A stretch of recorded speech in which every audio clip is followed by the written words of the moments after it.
പ്രേതം എന്ന് പറയുന്നത് നെഗറ്റീവ് സോളാണ്. ഒരു സ്മെല്ല് വരുന്നു, ഒരു ഞെട്ടൽ വരുന്നു, എന്തോ ഒരു ശബ്ദം എവിടേക്കോ കേൾക്കുന്നു.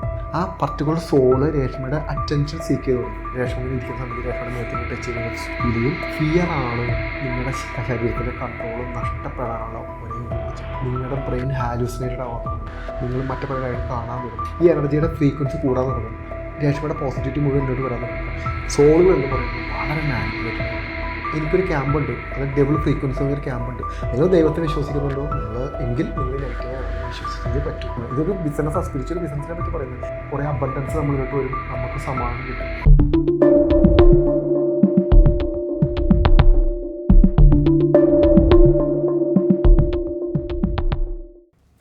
അല്ലെങ്കിൽ പ്രേതബാധകൾ മനുഷ്യ ശരീരത്തിൻ്റെ ഒരു നിയന്ത്രണം ഏറ്റെടുക്കുന്നത് എങ്ങനെയാണ്? ഓക്കെ, നമുക്കിതിൻ്റെ ആദ്യത്തെ ഒരു സൈക്കോളജി എടുത്ത് നോക്കാം, എന്താണ് സംഭവിക്കുന്നത്. ഞാൻ വീണ്ടും പറയുന്നു, ഇത് പറയുന്നതിന് മുമ്പ് എല്ലാം പ്രേതബാധയല്ല. ഡ്രഗ്സ് ഉപയോഗിച്ചാൽ ഹാലൂസിനേഷൻ സംഭവിക്കും. ചെറുപ്പത്തിൽ പേടി തട്ടിയാൽ ഹാലൂസിനേഷൻ സംഭവിക്കും. ഹാലൂസിനേഷനാണ് നമ്മുടെ അടുത്ത് പ്രേതമുണ്ട്, ശബ്ദമുണ്ട്, അതുണ്ടെന്നൊക്കെ നമുക്ക് തോന്നുന്നത്. ഇങ്ങനെ തോന്നുന്നുണ്ടെങ്കിൽ നിങ്ങൾ ആദ്യം പോയിട്ട് ഡോക്ടറെയോ സൈക്കാട്രിസ്റ്റിനെയോ കൺസൾട്ട് ചെയ്ത് മെഡിസിൻ കഴിച്ച് കാര്യങ്ങൾ മാറ്റുക. എന്നിട്ടും വർഷങ്ങളായിട്ട് മാറിയില്ല, നിങ്ങൾക്ക് ഇതേ ശല്യം ഉണ്ടെന്ന് തോന്നിക്കഴിഞ്ഞാൽ മാത്രം ഞാൻ ഈ പറയുന്ന പ്രോസസ്സുകളും മനസ്സിലാക്കാൻ വന്നാൽ മതി. അന്ധവിശ്വാസം സ്പ്രെഡ് ചെയ്തതിൽ അർത്ഥമില്ലല്ലോ, അതുകൊണ്ടാണ് ഇങ്ങനെ പറയുന്നത്. ആദ്യം എന്താണ് പ്രേതമെന്ന് ആദ്യം മനസ്സിലാക്കണം. പ്രേതം എന്ന് പറയുന്നത് ഒരു നെഗറ്റീവ് സോളാണ്. നെഗറ്റീവ് സോൾ എന്ന് പറയുന്നത് ഒരു നെഗറ്റീവ് എനർജിയാണ്. ഈ നെഗറ്റീവ് എനർജിയിൽ എപ്പോഴും നമ്മളൊരു നെഗറ്റീവ് മനുഷ്യൻ്റെ ഉള്ളിൽ എന്തെല്ലാം നെഗറ്റീവ് ചിന്തകളെല്ലാം ഉണ്ടോ, ഇതേ ഫ്രീക്വൻസി തന്നെ ഈ നെഗറ്റീവ് സോളും എന്ന് പറയുന്ന സാധനത്തിൻ്റെ അകത്തും ഉണ്ട്. രണ്ടും ഈക്വലാണ്. ഇപ്പം നെഗറ്റീവ് സോളിന് കുറേ എനർജീസ് ഉണ്ട്, നെഗറ്റീവ് എനർജീസ് ഉണ്ട്. എന്ത് പറ്റും?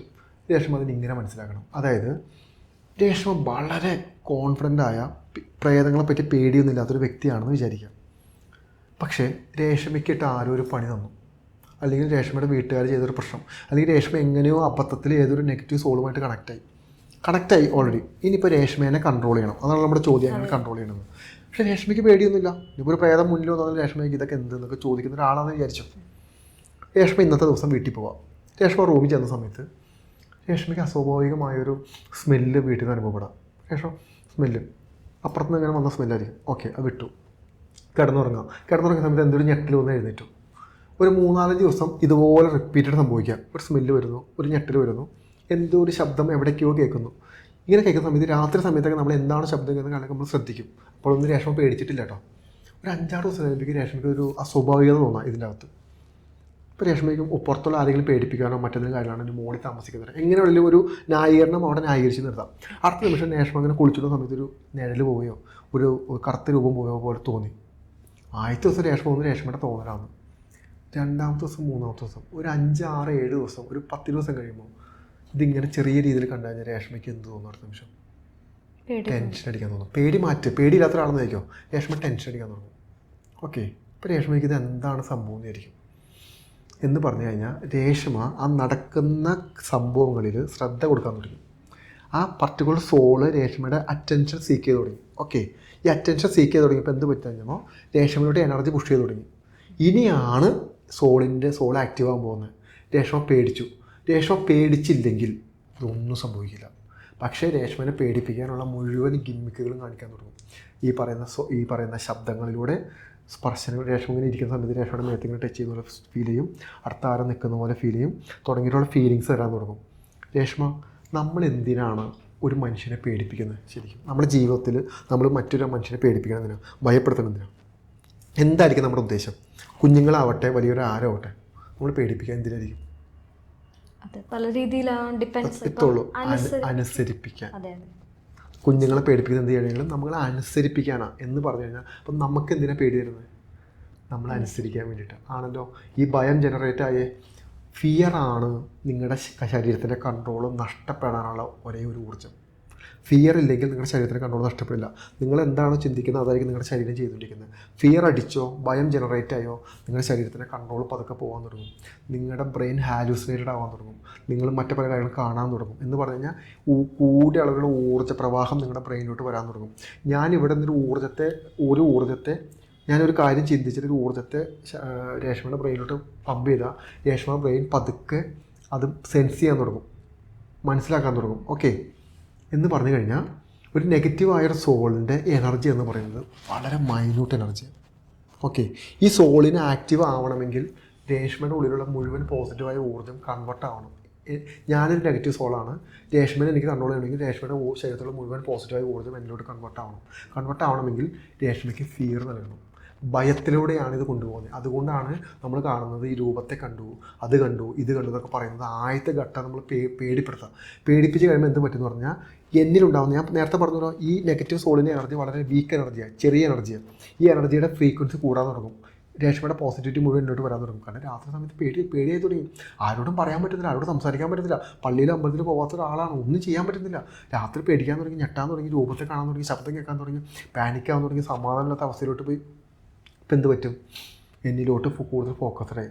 രേഷ്മ കുളിക്കാൻ നേരത്തും കിടന്നുറങ്ങുമ്പോഴും ഓഫീസിലിരിക്കുന്ന മുഴുവനും ഈ പേടിയെ പറ്റി, എനർജീനെ പറ്റി മൊത്തം ചിന്തിച്ചുകൊണ്ടിരിക്കുന്നത്. പിന്നെ ഞാൻ കണക്ട് ചെയ്ത് തുടങ്ങും രേഷ്മയുമായിട്ട്. എന്ന് പറഞ്ഞു കഴിഞ്ഞാൽ ഭയത്തിലൂടെയാണ് രേഷ്മനെ കൺട്രോൾ ചെയ്യുന്നത്. ഭയമില്ലയോ രേഷ്മ രക്ഷപ്പെട്ടു. ഭയന്നോ, പേടിച്ചോ? അപ്പം ആദ്യം മനസ്സിലാക്കേണ്ടത്, ഒരു വട്ടമോ 2 വട്ടമോ നമ്മൾ ദുർസ്വപ്നം കാണാം, സ്വാഭാവികം. ചിലപ്പോൾ നമ്മുടെ കാഴ്ചയുടെ പ്രശ്നമായിട്ട് ചിലപ്പോൾ നമ്മൾ ഒരു ബ്ലാക്ക് ഷാഡോ കാണാം. ചിലപ്പോൾ മറ്റെന്തെങ്കിലും ശബ്ദങ്ങൾ, ചിലപ്പോൾ നമ്മുടെ തോന്നൽ കൊണ്ട് നമുക്ക് അടുത്തൊരാൾ വന്ന് നിൽക്കുന്നത് തോന്നാം. ഇതിനെ പറ്റിയിട്ടല്ല ഞാൻ പറയുന്നത്. സ്ഥിരം തോന്നുന്നുണ്ടോ, പിന്നെ റിപ്പീറ്റഡ് ആവുന്നുണ്ടോ, സൂക്ഷിച്ചോ.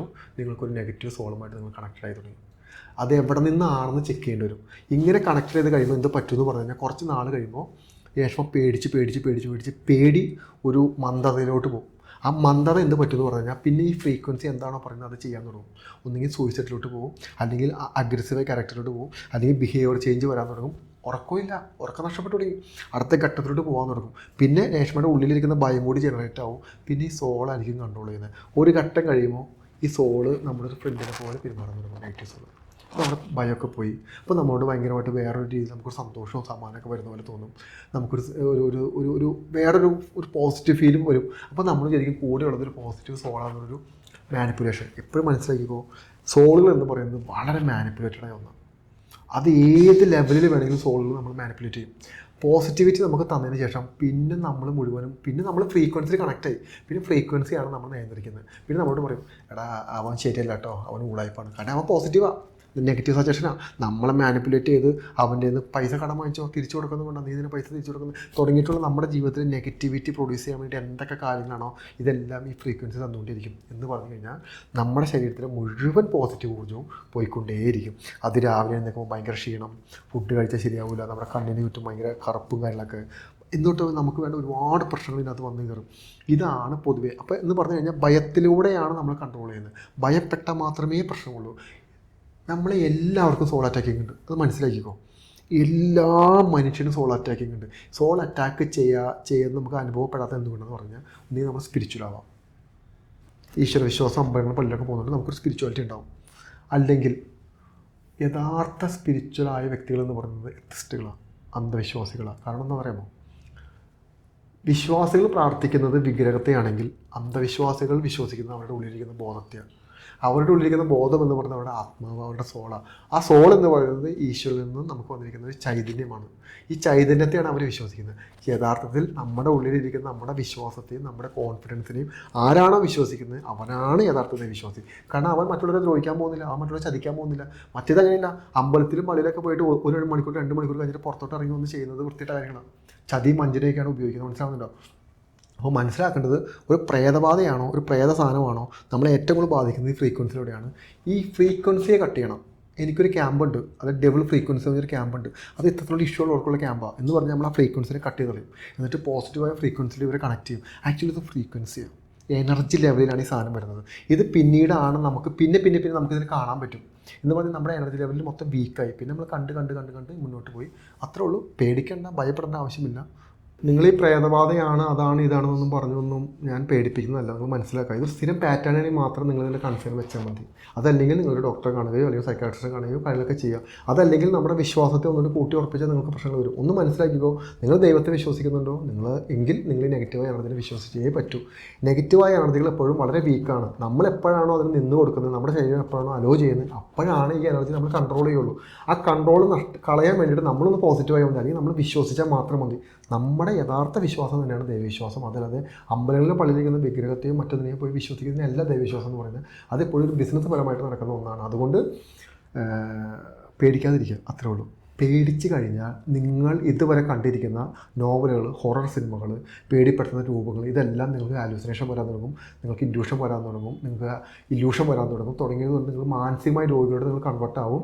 നിങ്ങൾ കേൾക്കുന്ന പല ശബ്ദങ്ങളും, പല രൂപങ്ങളും, പല കാര്യങ്ങളും റിയൽ ആണെങ്കിലും അൺറിയൽ ആണെങ്കിലും ഈ സംഭവം ഇല്ല, ഇതൊക്കെ എന്ത് എന്നുള്ള ചിന്തയിൽ മാത്രം ഇരുന്നാൽ മതി. ഒട്ടും കൺട്രോൾ ചെയ്യാൻ പറ്റുന്നില്ല, നിങ്ങൾക്ക് മാനേജ് ചെയ്യാൻ പറ്റുന്നില്ലെങ്കിൽ മാത്രം അവസാന ഘട്ടമാണ് പറയുന്നത്. ഡോക്ടറെ കണ്ടു, നിങ്ങൾ പ്രാർത്ഥിച്ചു, നിങ്ങൾ അമ്പലങ്ങളിൽ പോയി, പള്ളിയിൽ പോയി, എന്നിട്ട് ഒന്നും കാണാൻ പറ്റുന്നില്ലെങ്കിൽ മാത്രം ഒരു സ്പിരിച്വൽ ഹീലേഴ്സിനെയോ മറ്റുള്ള ആളുകളെ അവസാന സമയത്ത് മാത്രമേ കൺസൾട്ട് ചെയ്യാവൂ. അല്ലാതെ ചാടിക്കയറിപ്പോയി നിങ്ങളൊരു സ്പിരിച്വൽ മേഖലയിൽ കൂടി തല വെച്ചാൽ എന്ത് പറ്റുമെന്ന് പറഞ്ഞാൽ നിങ്ങളുടെ കുടുംബത്തിൻ്റെ ആധാരം വരെ വെക്കേണ്ടി വരും. മനസ്സിലാവുന്നില്ല? കാരണം ഇവിടെ പ്രത്യേകിച്ച് തെളിവൊന്നുമില്ല. നിങ്ങളെ വിളിച്ചെത്തിട്ട് ഒരു ഭസ്മം വീശിട്ട് പ്രേതം ബാധ പോയെന്ന് പറഞ്ഞാൽ നിങ്ങൾ വിശ്വസിക്കും. നിങ്ങളോട് പറയും പൈസ കൊണ്ടുവച്ചോളാം. കാരണം എന്താ? നിങ്ങൾ പേടിച്ച് വന്നിരിക്കുന്ന മനുഷ്യനാണ് രേഷ്മ പേടിച്ച് വന്നിരുന്നാൽ ഞാൻ പറയുന്ന രേഷ്മ അനുസരിക്കുന്നുണ്ട്. ഇപ്പോൾ ഞാൻ രേഷ്മയോട് പറയാം, രേഷ്മയുടെ ശരീരത്തിൽ ഒരു നെഗറ്റീവ് സോളുണ്ട്. രേഷ്മയുടെ കുടുംബവും പോകും, രേഷ്മയുടെ ആരോഗ്യം പോകും, രേഷ്മയുടെ എല്ലാം പോകും. ഇപ്പോൾ രേഷ്മ പേടിച്ച് രേഷ്മ ഇത് മാറ്റാൻ വേണ്ടി എന്ത് ചെയ്യും? മാറ്റാൻ വേണ്ടി ഒരു കാര്യം ചെയ്ത് ഒരു 1 ലക്ഷം രൂപ കൊണ്ടുവച്ചോ, ഞാൻ മാറ്റിത്തരാം. ശരി, എൻ്റെ മനസ്സിലറിയാം ഇത് സാധനമില്ല, ഒന്നുമില്ലാന്ന്. ഇതൊരു ബിസിനസ്സാണ്, സ്പിരിച്വൽ ബിസിനസ്സിനെ പറ്റി പറയുന്നത്. രേഷ്മ 1 ലക്ഷം രൂപ കൊണ്ടുവയ്ക്കും, എവിടെന്നെങ്കിലും കൊണ്ടുവയ്ക്കും. കാരണം എന്താ? രേഷ്മ പേടിച്ചിരിക്കുക. ഭയത്തിലൂടെയാണ് പലപ്പോഴും പലരും നമ്മളെ സ്വാധീനിക്കുന്നത്. അങ്ങോട്ടൊന്നും പോകേണ്ട ആവശ്യമൊന്നുമില്ല. ഇത് ഞാൻ പറയുന്ന പോലെ 1 രൂപ മുടക്കില്ലാത്ത പല പ്രോസസ്സുകളും ചെയ്ത് മെഡിറ്റേഷൻസോ ഉപാസനകളൊക്കെ ചെയ്ത് നമുക്ക് പോകാം. ദൈവത്തിന് മറ്റൊരാളുടെ കയ്യിൽ നിന്ന് പൈസ കൊടുത്ത് ദൈവത്തിൻ്റെ ഇത് വാങ്ങേണ്ട ആവശ്യമൊന്നുമില്ല. നമ്മളും അത് തന്നെയാണ്. നമുക്കും ആ യോഗ്യതയുള്ള മനുഷ്യരാണ്. നമുക്കും ഈശ്വരനുമായിട്ട് ഡയറക്റ്റായിട്ട് കണക്ട് ചെയ്യാം, നമുക്കിത് വാങ്ങുകയും ചെയ്യാം. അതിന് പൈസ മുടക്കൊന്നും ഇല്ല ഇതിൻ്റെ അകത്ത്. അപ്പോൾ എന്ന് പറഞ്ഞു കഴിഞ്ഞാൽ ഭയം ഇതെല്ലാം നമുക്ക് സൃഷ്ടിക്കും. നെഗറ്റീവായ ഇഷ്യൂ, നെഗറ്റീവായ സോൾ പ്രസൻസ് നമുക്ക് വരുന്നുണ്ടെങ്കിൽ കാണുന്ന 3-4 ലക്ഷണങ്ങൾ ഞാൻ പറഞ്ഞുതരാം. ഒന്നാമത്തെ ലക്ഷണം, സാമ്പത്തികത്തിൻ്റെ ഊർജ്ജം നഷ്ടപ്പെടും നമുക്ക്. 2, മാനസികമായ വിഭ്രാന്തിയോട് പതുക്കെ നമ്മൾ കണ്ടുപെട്ടാവും. നമ്മൾ രാവിലെ എഴുന്നേൽക്കുമ്പോൾ ഭയങ്കര ക്ഷീണമായിരിക്കും, നമുക്കൊരു പോസിറ്റീവായ കാര്യം ചെയ്യാൻ പറ്റില്ല, അമ്പലത്തിലും പള്ളിയിലൊക്കെ അങ്ങനെയൊക്കെ പോകുമ്പോൾ നമുക്ക് താല്പര്യങ്ങൾ കുറയും, തുടങ്ങിയിട്ടുള്ള ഒരു നെഗറ്റീവായ ഒരു ഊർജ്ജം നമ്മുടെ ശരീരത്തെ ബാധിച്ചു കഴിഞ്ഞാൽ നമ്മളങ്ങ് കുഴഞ്ഞങ്ങ് ഇല്ലാണ്ടായി പോകും. അപ്പോൾ നമ്മൾ വിചാരിക്കും കുറച്ച് നാൾ മുന്നേ നമ്മൾ വളരെ ആക്റ്റീവ് ആയിരുന്നല്ലോ, ഇപ്പോൾ നമുക്ക് എന്ത് പറ്റി എന്നുള്ള ചോദ്യം നമ്മളോട് ചോദിക്കുമ്പോൾ നമുക്ക് ഉത്തരം കിട്ടാനില്ല. കാരണം എന്ന് പറഞ്ഞാൽ നമ്മൾ ഇതിലോട്ട് പോകും. ഇപ്പോൾ നെഗറ്റീവായ സോൾ എന്ന് പറയുന്നത് ഒരു ദുർമരണം സംഭവിച്ചൊരു ആത്മാവ് വരുന്നതിനെ പറ്റി മാത്രമല്ല പറയുന്നത്. ഈ ഊർജ്ജം ലെവലിൽ ഉണ്ടാകുന്ന കാര്യങ്ങളുണ്ട്. നെഗറ്റീവായ സോൾ എന്ന് പറയുന്നത് വലിയ എൻറ്റിറ്റികളാണ്, അതിനേക്കാളും ചെറിയ മിനി സാധനങ്ങളുണ്ട്.